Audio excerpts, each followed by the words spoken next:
আজকে পড়ালাম intestinal obstruction. তো intestinal obstruction হচ্ছে যেটা হচ্ছে ইন্টেস্টাইনের মধ্যে যখন অবস্ট্রাকশন হয়, এটা হচ্ছে কি হচ্ছে পার্সিয়ালি অ্যান্ড কমপ্লিটলি হচ্ছে যে কি obstruction of the food content in intestine. সেটা হচ্ছে যে কি লার্জ ইন্টেস্টাইনও হতে পারে বা স্মল ইন্টেস্টাইনও হতে পারে। কমপ্লিট বা হচ্ছে যে কি পার্সিয়ালি কি হচ্ছে ফুডটা অবস্ট্রাকশন হয়ে যাচ্ছে। এটা ম্যাক্সিমাম হচ্ছে রিস্ক অফ অবস্ট্রাকশন হচ্ছে ইলিয়াম, আর হচ্ছে ম্যাক্সিমাম হচ্ছে রিস্ক অফ কোলনের মধ্যে হচ্ছে সিগময়েড কোলন।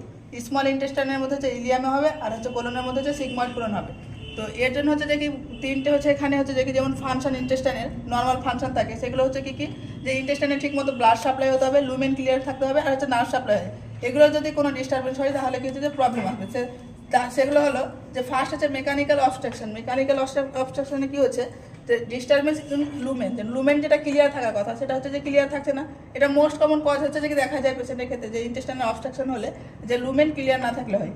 তারপরে হচ্ছে অ্যাডহেশন হচ্ছে narrow lumen most common cause দেখা যায়, বা হার্নিয়েশন হয় বা ভালভুলাস যখন হচ্ছে যে অবস্ট্রাকশন যখন হচ্ছে যে টুইচিং অফ দ্য ইন্টেস্টাইনটা কি হয় টুইচ হয়ে যায়, বা টিউমার ফরেন বডি যদি অবস্ট্রাকশন হয় এগুলোর ক্ষেত্রে কি হচ্ছে যে মেকানিক্যাল অবস্ট্রাকশন হচ্ছে, বা ইনটু সাসেপশন মোস্ট কমন এটা যে বাচ্চাদের ক্ষেত্রে দেখা যায় যে telescopic of one organ of intestine to other part. তো একটা অর্গান কি হচ্ছে আদার পার্টের সঙ্গে কি হচ্ছে যে কি আপ করছে। মোস্ট কমন হচ্ছে সিন দেখা যায় যে 6 to 36 মান্থ চাইল্ডের ক্ষেত্রে দেখা যায়। আর এখানে যে সাইন সিমটমটা দেখা যায় সেটা হচ্ছে যে কি রেড কারেন্ট জেলি লাইক স্টুল দেখা যায়। তো এটার পুরো ফাংশন গেল হচ্ছে মেকানিক্যাল অবস্ট্রাকশনের ক্ষেত্রে গেল। দেন হচ্ছে যে ইস্টার্ন গ্লুটিয়াল অবস্ট্রাকশন। এখানে কি হয় যে নার্ভ সাপ্লাই যেখানে হচ্ছে যে ব্লাড সাপ্লাই কি হচ্ছে ঠিক মতো হচ্ছে না। তো disturbance in blood supply of intestine. তো ইন্টেস্টাইনে যদি ব্লাড সাপ্লাই ঠিক না হয় তাহলে কি হবে মেসেন্ট্রিক আর্টারি কি হচ্ছে ব্লকেজ হবে। ব্লকেজ হলে কি হবে অ্যাথারোস্ক্লেরোসিস হবে, আর্টারি রাপচার হবে। দেন হচ্ছে নিউরোলজিক্যাল অবস্ট্রাকশন। নিউরোলজিক্যাল অবস্ট্রাকশনের ক্ষেত্রে কি হবে যে প্রবলেম ইন নার্ভ প্লেক্সাসে যদি প্রবলেম হয় তাহলে কি হবে যে পেরিস্টালসিস মুভমেন্টে হেল্প করবে নার্ভ প্লেক্সাস, কিন্তু সেটা যদি না হয় তাহলে কি হবে প্রবলেম হলে পেরিস্টালসিস মুভমেন্ট হবে না, পেরিস্টালসিস মুভমেন্ট না হলে অবস্ট্রাকশন হবে এবং পেশেন্টের কনস্টিপেশন হবে।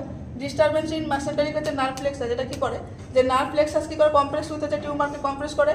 আর হচ্ছে ডিউটি ইনজুরি যদি কোনো অ্যাবডোমিনাল সার্জারি করা হয় সেক্ষেত্রে যদি হয় সেক্ষেত্রে হবে অবস্ট্রাকশন। তো এখানে কি অসুবিধা হবে পেশেন্টের কি হচ্ছে ফুড হচ্ছে যে কি ফরওয়ার্ডলি মুভমেন্ট করবে না, আর ফুড যদি ফরওয়ার্ডলি মুভমেন্ট না করে তাহলে সেক্ষেত্রে কি হবে পেশেন্টের ক্ষেত্রে অবস্ট্রাকশন আসবে। এবং হচ্ছে এগুলো হচ্ছে কি তিনটে হচ্ছে কজ গেল যে আমাদের নর্মাল ফাংশনটা থাকে ইন্টেস্টাইনে তার যদি ডিস্টারবেন্স হয় তাহলে কি হচ্ছে যে সমস্ত কজের জন্য হচ্ছে যে সাইন সিমটম দেখা যায়।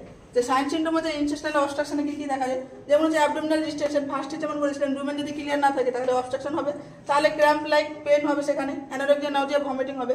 আর হচ্ছে যখন হচ্ছে যে কি ফুডটা পাস হতে পারবে না তখন কি হবে ফিকাল ম্যাটেরিয়াল ভমিটিং আসবে।